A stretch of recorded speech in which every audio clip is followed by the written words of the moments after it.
Ready start.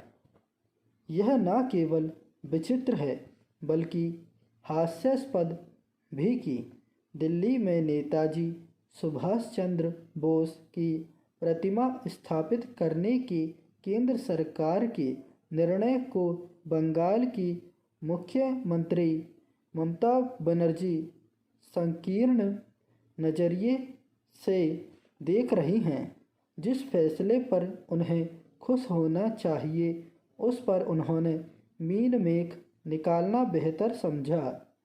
शायद उनके इसी रवैये के कारण कोलकाता में तृणमूल कांग्रेस के कार्यकर्ताओं ने भाजपा सांसद अर्जुन सिंह को नेताजी की प्रतिमा पर माल्यार्पण करने से रोका। राष्ट्र के नायकों और अन्य महापुरुषों के सम्मान के मामले में ऐसी संकीर्णता नई नहीं है। वास्तव में इसी संकीर्णता के चलते कांग्रेस ने सत्ता में रहते समय देश के तमाम नायकों को वांछित सम्मान प्रदान करने से इनकार किया। यह किसी से छिपा नहीं कि नेताजी सुभाष चंद्र बोस और सरदार पटेल से लेकर लाल बहादुर शास्त्री तक की किस तरह उपेक्षा हुई। Paragraph change. एक ओर जहां नेहरू गांधी परिवार के लोगों के नाम पर देश भर में तमाम संस्थान एवं स्मारक बनाए गए, वहीं दूसरी ओर अन्य नायकों को विस्मृत सा कर दिया गया। इतना ही नहीं, उन्हें वे सम्मान भी नहीं दिए गए जो नेहरू गांधी परिवार के सदस्यों को उनके सेवाकाल में ही दे दिए गए। ऐसा करके यही संदेश दिया गया कि देश को आज़ादी दिलाने और स्वतंत्रता के उपरांत उसे आगे ले जाने का काम परिवार विशेष के लोगों ने ही किया। यही कारण रहा कि बीते दिनों प्रधानमंत्री ने सोमनाथ मंदिर के निकट नए सर्किट हाउस का उद्घाटन करते हुए यह कहा कि आज़ादी के बाद कुछ परिवारों के लिए ही नए निर्माण किए गए।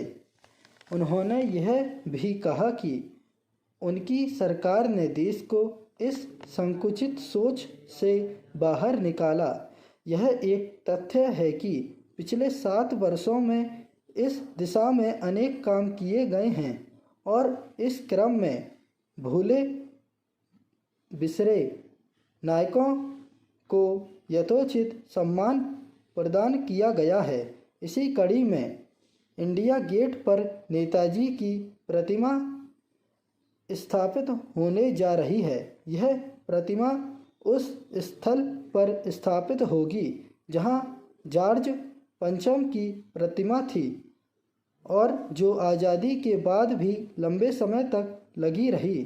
पता नहीं ऐसा क्यों हुआ, लेकिन यह सहज ही समझा जा सकता है कि इसके पीछे कहीं न कहीं ब्रिटिश राज की विरासत को बनाए रखने की इच्छा थी।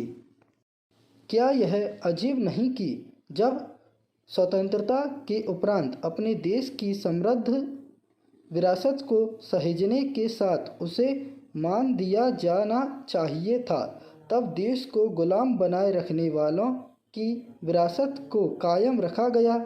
इससे भी अजीब यह है कि कुछ लोगों को यह रास नहीं आ रहा कि अंग्रेज़ों के बनाए स्थल पर प्रज्वलित अमर जवान ज्योति को राष्ट्रीय युद्ध स्मारक की ज्योति में विलीन करने का फैसला लिया गया। Paragraph change. कुछ दिनों पहले बंगाल से नेताजी की झांकी को गणतंत्र दिवस परेड के लिए मंजूरी न मिलने पर विवाद हो रहा था। किसे पता होगा कि कुछ क्षणों के लिए टीवी पर दिखने वाली नेताजी की झांकी की बात अलग, यहाँ तो 28 × 6 फीट की उनकी विशाल प्रतिमा हमेशा के लिए इंडिया गेट पर लगने जा रही है। स्टॉप।